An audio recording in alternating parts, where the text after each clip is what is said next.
नमस्ते दोस्तों। आज हम लोग पढ़ने वाले हैं CGPSC 2021 में पूछे गए प्रश्न, है ना। ये इंडिया जीके से है, समझो।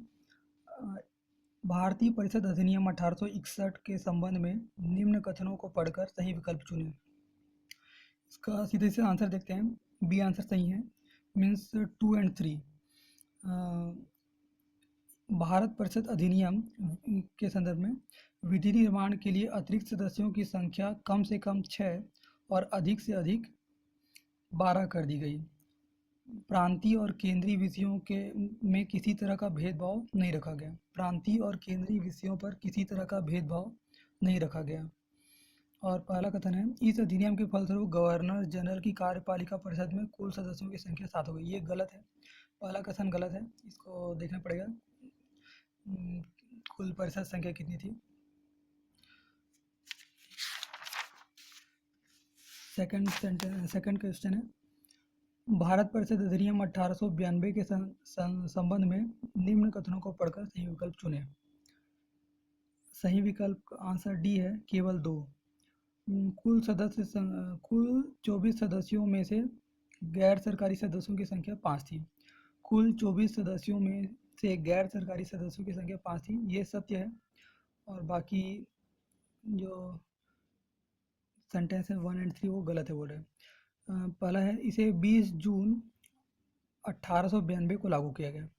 ये भारत परिषद अधिनियम 1892 कब लागू हुआ, इसको देख लेना। एंड थर्ड सेंटेंस है, सदस्यों को पूरक प्रश्न पूछने का अधिकार दिया गया।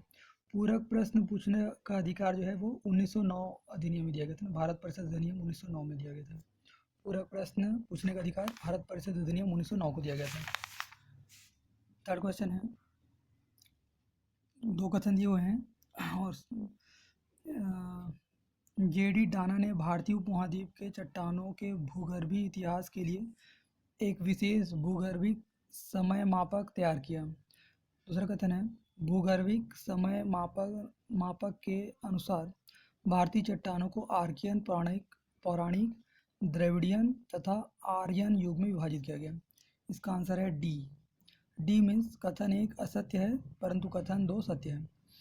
भूगर्भिक समय मापक के अनुसार भारतीय चट्टानों को आर्कियन, पौराणिक, द्रविडियन तथा आर्यन युग में विभाजित किया गया। ये दूसरा कथन सही है।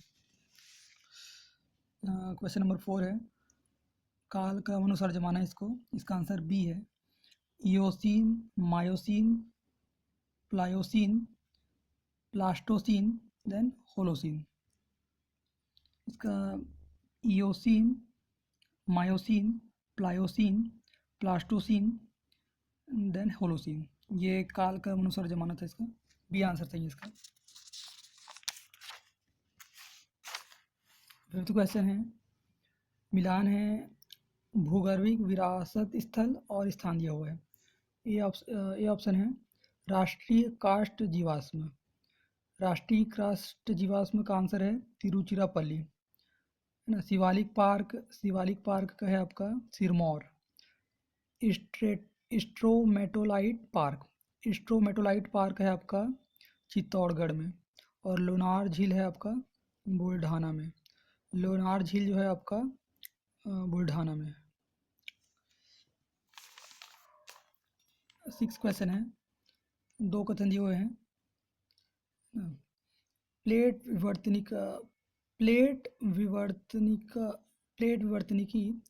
टेक्टोनिक्स का सिद्धांत 1967 में H.H. हैस ने दिया था। और कथन दूसरा है, प्लेट विवर्तनिकी सिद्धांत समुद्र तल विस्तारण सिद्धांत पर आधारित है।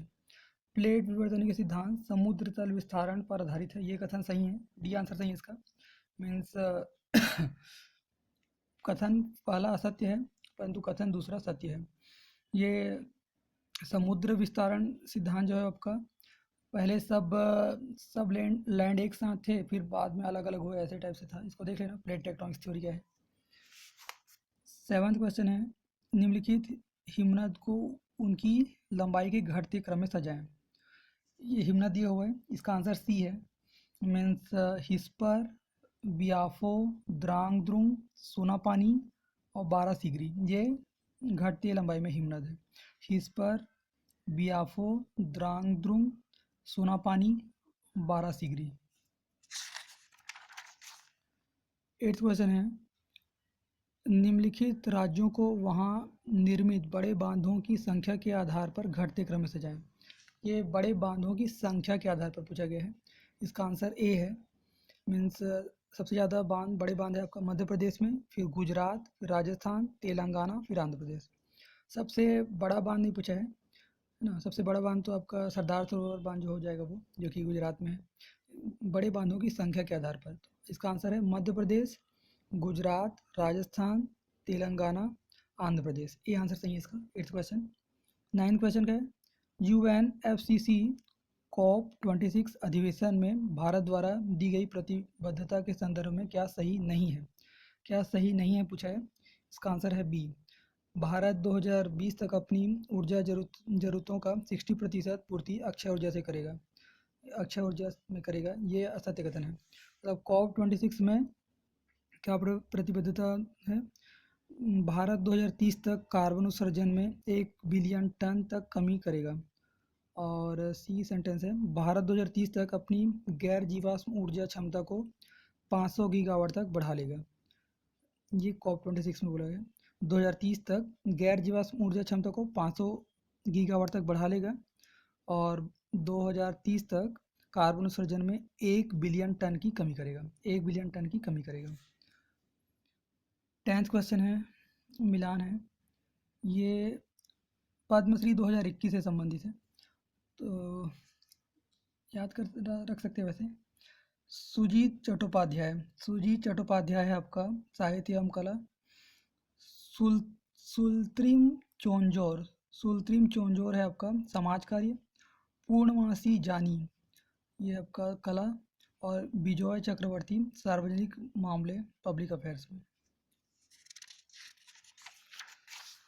11th क्वेश्चन है, उचित और लाभकारी मूल्य निम्न में से किस फसल से संबंधित है? उचित और लाभकारी मूल्य जो है आपका गन्ना से संबंधित है। उचित व लाभकारी मूल्य गन्ना से संबंधित है, शुगर केन से। वो जो CACP है वो बाकी है ना, बाकी अनाज के लिए है। और ये आपका उचित और लाभकारी मूल्य गन्ना के लिए है। थोक मूल्य सूचकांक WPI की गणना में विनिर्मित उत्पाद का महत्व प्रतिशत में कितना है? इसका आंसर है बी, 64.23%। अंतर्राष्ट्रीय मुद्रा कोष में भारत का विशेष आहरण अधिकार प्रतिशत एवं वोट प्रतिशत क्रमशः कितना है? विशेष आहरण अधिकार प्रतिशत है 2.75% और वोट प्रतिशत है आपका 2.63%। लेकिन ये 2021 का PSC का क्वेश्चन है ना, तो डाटा चेंज होगा। आर्थिक सर्वेक्षण 2020-21 के अनुसार निम्न राज्यों को दुग्ध उत्पादन के आधार पर घटते क्रम में सजाएं। ये आर्थिक सर्वेक्षण 2020-21 के अनुसार है। सबसे ज़्यादा मध्य प्रदेश में है, फिर गुजरात, फिर पंजाब, फिर हरियाणा। ये दुग्ध उत्पादन आर्थिक सर्वेक्षण 2020-21 के अनुसार सबसे ज़्यादा है मध्य प्रदेश, फिर गुजरात, फिर पंजाब, फिर हरियाणा। बी आंसर सही है। और वायरस के संदर्भ में क्या सही नहीं है? 15 क्वेश्चन है, वायरस के अंदर संदर्भ में सही नहीं है। सी आंसर है, DNA आधारित वायरस अधिकांशतः सिंगल स्ट्रैंडेड होता है। ये सिंगल स्ट्रैंडेड होता है, ये गलत है ना। सी आंसर सही है इसका, तो सही कथन भी याद रख लें। वायरस शब्द एक डच माइक्रोबायोलॉजिस्ट MW बेजरिंग का दिया हुआ है। वायरस शब्द किसका दिया हुआ है? MW बेजरिंग का। वायरस का न्यूक्लिक एसिड जीनोम RNA अथवा DNA आधारित हो सकता है। और डी है, RNA आधारित वायरस DNA आधारित वायरस की तुलना में अधिक आनुवंशिक परिवर्तन म्यूटेशन करते हैं। RNA आधारित वायरस DNA आधारित वायरस की तुलना में अधिक आनुवंशिक परिवर्तन म्यूटेशन करते हैं। वायरस का न्यूक्लिक एसिड जीनोम RNA अथवा DNA आधारित हो सकता है। वायरस शब्द डच माइक्रोबायोलॉजिस्ट MW बेजरिंग का दिया हुआ है। ये तीनों क्वेश्चन सही हैं। 16 क्वेश्चन है, कृषि जनगणना 2015-16 के संदर्भ में कौन कौन से सही हैं?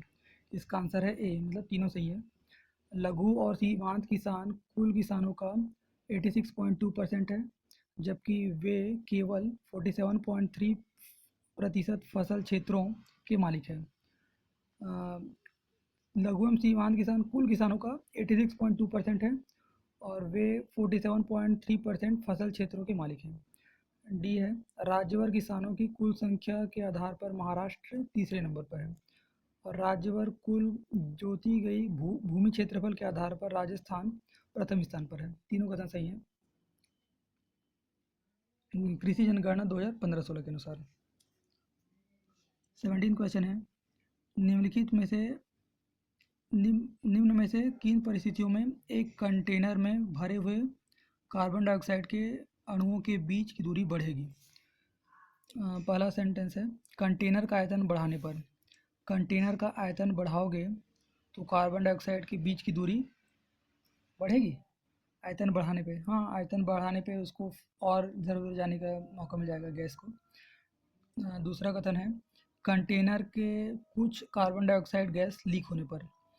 कुछ कार्बन डाइऑक्साइड गैस लीक हो जाएगी मतलब उसमें कार्बन डाइऑक्साइड के अणुओं की संख्या कम हो जाएगी, तो फिर जो कंटेनर का है फिर उसमें जो बचा हुआ है कम गैस रहेगा तो उसके बीच दूरी बढ़ जाएगी, ठीक है ना। और थर्ड सेंटेंस है, कंटेनर के अंदर हवा का दबाव बढ़ाने पर। कंटेनर के अंदर हवा का दबाव बढ़ाने से क्या हो जाएगा, उनके बीच की दूरी कम हो जाएगी। और कंटेनर के आकार में बिना बदलाव किए कार्बन डाइऑक्साइड गैस डालने पर और कार्बन डाइऑक्साइड गैस डालोगे तो फिर उसके बीच की दूरी कम हो जाएगी, है ना। इसमें बढ़ेगी बोला है तो 1 और 2 आंसर सही हो जाएगा इसका। डी आंसर सही है। 17 क्वेश्चन का आंसर है डी। 18 क्वेश्चन है, निम्न ध्वनि तरंगों की आवृत्ति 4 किलो हर्ट्ज और उसकी तरंग दैर्घ्य 35 सेंटीमीटर है, तो 3 किलोमीटर दूरी तक 3 किलोमीटर दूरी तय करने में कितना समय लगेगा? ये आपका बन जाएगा वैसे। ये एक फार्मूला होता है v equal to F lambda. v velocity हो जाएगी, f आपका v equal to F lambda. v velocity, f frequency और लैम्डा उसका वेवलेंथ, है ना। फ्रीक्वेंसी एंड वेवलेंथ गिवन है ना। तरंग दैर्घ्य और आवृत्ति दिया हुआ है तो इससे आपका स्पीड आ जाएगा वेलोसिटी और दूरी दिया है। और एक और जो फार्मूला आप लोग पढ़ते हैं दूरी वेलोसिटी निकलने के बाद आपका दूरी दूरी गिवन है तो आपको समय पता चल जाएगा इसको ना, वो 4 बराबर दूरी बटा समय से, डिस्टेंस अपॉन टाइम, है ना। यहाँ से आपका टाइम निकल जाएगा। डिस्टेंस गिवन है और यहाँ से आपको वेलोसिटी निकल जाएगी यहाँ से, ठीक है ना। इसका आंसर आएगा बी 2.14 सेकेंड। 2.14 सेकेंड आवृत्ति और तरंग दैर्घ्य से आपको पहले वेलोसिटी निकल जाएगा, है ना। वेलोसिटी और यहाँ से डी आपको गिवन है 3 किलोमीटर, तो यहाँ से आपका सेकेंड टाइम निकल जाएगा। इसका आंसर है बी 2.14 सेकेंड, ठीक है। 19 क्वेश्चन है, ग्लूकोज के विखंडन के संदर्भ में कौन कौन से कथन सही हैं? ग्लूकोज के विखंडन के संदर्भ में कौन कौन से कथन सही हैं? कोशिका द्रव्य में ग्लूकोज 4 कार्बन वाले पायरुवेट में विखंडित होते हैं। ये 4 नहीं है, ये 3 कार्बन वाले पायरुवेट में विखंडित होते हैं, तो इसका आंसर ये गलत हो जाएगा, मतलब सेंटेंस ये गलत हो जाएगा। और ऑक्सीजन के अभाव में पायरुवेट लैक्टिक एसिड में परिवर्तित हो जाता है, ठीक है ये। और ऑक्सीजन की अनुपस्थिति में पायरुवेट कार्बन डाइऑक्साइड और मिथेनॉल में के रूप में परिवर्तित होता है। इसका पहला कथन असत्य है और 2 और 3 सत्य है। इसका आंसर है सी, है ना। 19 क्वेश्चन का आंसर है सी, मीन्स 2 एंड 3 सही है। पायरुवेट 3 कार्बन का यौगिक है पायरुवेट। 20 क्वेश्चन है, उदयगिरी और खांडगिरी गुफाओं के संदर्भ में कौन कौन से कथन सही हैं? ऐसे इसका आंसर है सी 1 एंड 2 सही है। कौन कौन से कथन सही हैं? इसमें प्राकृतिक और कृत्रिम दोनों तरह की गुफाएं हैं। उदयगिरी और खांडगिरी गुफाओं में प्राकृतिक और कृत्रिम दोनों तरह की गुफाएं हैं। उदयगिरी में 18 तथा खांडगिरी में 15 गुफाएं हैं। उदयगिरी में 18 तथा खांडगिरी में 15 गुफाएं हैं, है ना। इसको याद रखना पड़ेगा। 21st क्वेश्चन है, विशुद्धिमग्ग के रचयिता कौन है? विशुद्धिमग्ग के रचयिता है आपका बुद्ध घोष। डी आंसर सही है इसका, विशुद्धिमग्ग के रचयिता है बुद्ध घोष। परमवीर चक्र वीरता पुरस्कार के संबंध में क्या सही है? क्या सही है ये पूछा है। 4 सेंटेंस है, इसका आंसर है बी। इसमें पदक पर इंद्र वज्र की आकृति, इंद्र वज्र की 4 प्रतिकृति अंकित होती है। इसमें पदक पर इंद्र वज्र की 4 प्रतिकृति अंकित होती है परमवीर चक्र में। मतलब ये सेंटेंस है, यह पुरस्कार किसी व्यक्ति को पूरे जीवन काल में केवल एक बार ही दिया जाता है। इसको आपको तो देखना पड़ेगा कि अभी तक कितने लोग को परमवीर चक्र दिया जा चुका है। इसका आंसर बी है, इसके पदक पर इंद्र वज्र की 4 प्रतिकृति अंकित होती है परमवीर चक्र में।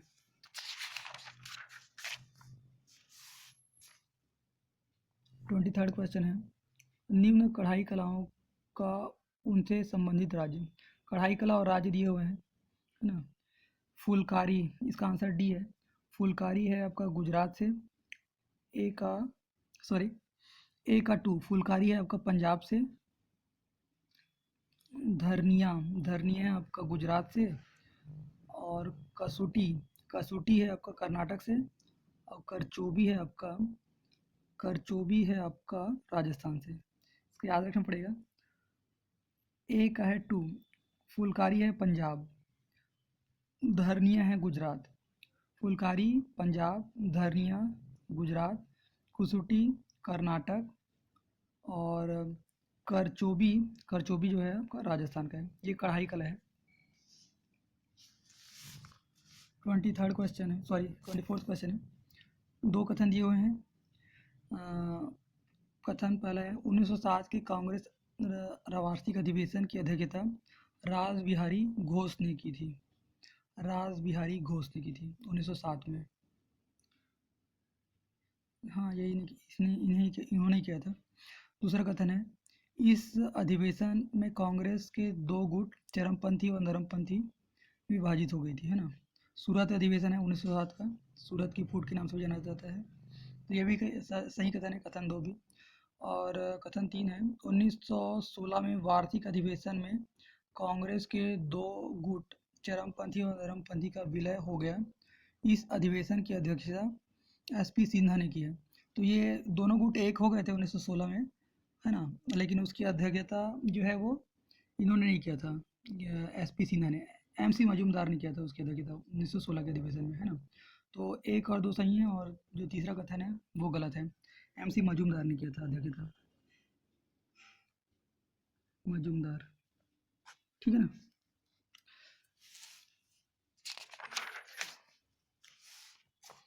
25th क्वेश्चन है, निम्न कथनों को पढ़कर सही विकल्प चुनें। 3 कथन फिर से दिए हुए हैं। अखिल भारतीय जनगणना का प्रथम प्रयास 1871 में किया गया था। 1871 नहीं, वो 1872 है। और लॉर्ड मेयो के समय वो चालू किया गया था, है ना। पहला कथन गलत हो जाएगा आपका। दूसरा कथन है, सन 1881 में 10 की जनगणना एक नियमित व्यवस्था बन गई। ठीक है, 10 की जनगणना नियमित रूप कब से की गई? 1881, ये सही कथन है। और कथन तीसरा है, 1900 से 1940 के बीच 40 सालों के दरमियान शहरी आबादी पूरी आबादी का 10% से बढ़कर 18% हो गई। इसमें आंसर है केवल 2, सी आंसर सही है। मतलब तीसरा भी कथन असत्य ही है। और 18, ये पहला कथन जो है वो 1872 होगा, फिर ये सही हो जाएगा। 26 क्वेश्चन है, राज्य पुनर्गठन आयोग 1953 के संदर्भ में निम्न कथनों पर विचार करते हुए विकल्प चुनें। 3 कथन दिए हैं। पहला कथन है, जस्टिस फजल अली के एम पणिक्कर और हृदयनाथ कुंजरू इनके सदस्य थे। दूसरा कथन है, आयोग ने बम्बई और पंजाब विलय का समर्थन किया।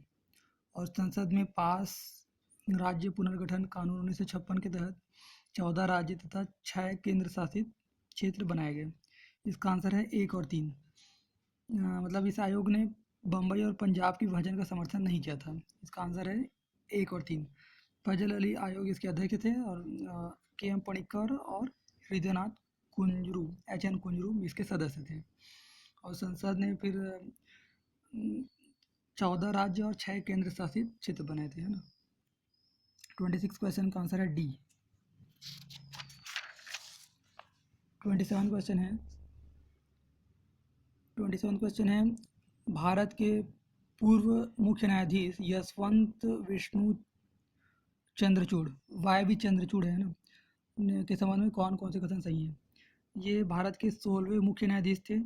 कथन दूसरा है वे अब तक के सबसे लंबी अवधि तक मुख्य न्यायाधीश के पद पर रहने वाले व्यक्ति हैं। और तीसरा कथन है उनकी नियुक्ति नीलम संजीव रेड्डी ने की थी।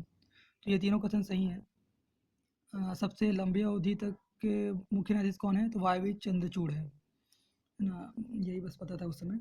और ये 16वें क्रम के मुख्य न्यायाधीश थे और उनकी नियुक्ति नीलम संजीव रेड्डी ने की है। मतलब उस समय के जो राष्ट्रपति थे वो नीलम संजीव रेड्डी थे, है ना। तीनों कथन सही है। सबसे कम अवधि के लिए भारत के मुख्य न्यायाधीश थे ये आपका कमल नारायण सिंह है ना। कमल नारायण सिंह सबसे कम दिन के लिए और सबसे अधिक दिन के लिए आपका है Y Chandrachud. Question number 29 question है 44वां संविधान संशोधन के संबंध में क्या सही नहीं है। क्या सही नहीं है ऐसे बोल रहे हैं। 44वां संविधान संशोधन सेंटेंस है मीन्स यह संशोधन जनता सरकार द्वारा 1977-79 में द्वारा लाया गया। इसके तहत 42वें संविधान संशोधन में बदलाव किए गए। इस संशोधन में पहली बार स्पष्ट किया गया कि राष्ट्रपति केंद्रीय मंत्रिमंडल के सुझाव के विपरीत कार्य नहीं कर सकता और इस संशोधन के द्वारा राष्ट्रपति चाहे तो तब तक मंत्रिमंडल के सुझाव को पुनर्विचार के लिए वापस भेज सकते हैं जब तक वह संतुष्ट नहीं है। इसका आंसर है डी, है ना। मतलब ये सही नहीं है 44वां संविधान संशोधन, मतलब ABC सही है।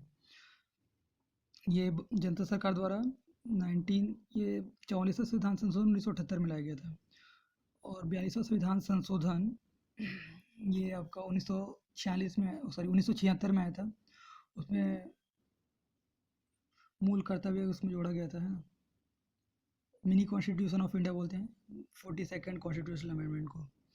और इसमें बदलाव किया गया था इसमें 44th कॉन्स्टिट्यूशनल अमेंडमेंट में।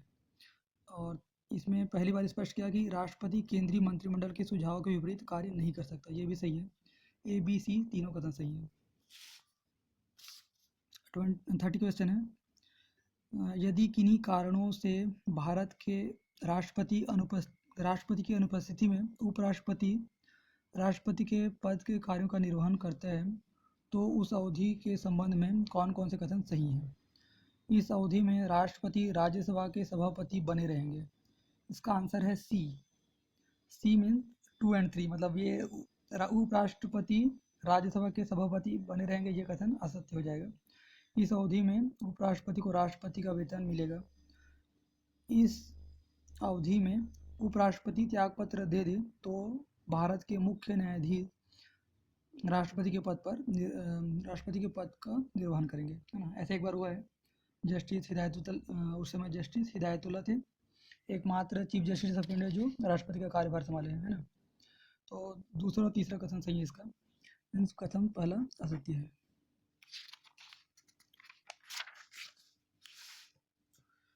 31 क्वेश्चन है विधेयक पारित करने के लिए संसद की संयुक्त बैठक से संबंधित निम्न कथनों में कौन सा कथन सही नहीं है। बोले कौन कौन से कथन सही है, कौन से कथन सही है ऐसे पूछा है। 3 कथन दिया हुआ है। संयुक्त बैठक का प्रावधान सामान्य विधेयक, वित्तीय विधेयक, संविधान संशोधन के लिए मान्य है। संयुक्त बैठक तो होता नहीं है धन विधेयक में, है ना, वित्तीय विधेयक में भी नहीं होता शायद। और संविधान संशोधन में भी संयुक्त बैठक नहीं होता।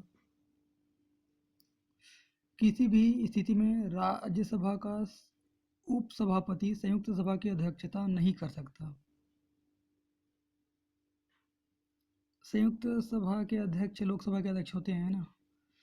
3rd कथन है संयुक्त सभा के लिए दोनों सदनों के कुल सदस्यों का 1/6 गणपूर्ति होनी चाहिए। इसका आंसर डी है, इसमें से कोई नहीं। इसको चेक कर लेना आप लोग। 32 क्वेश्चन है।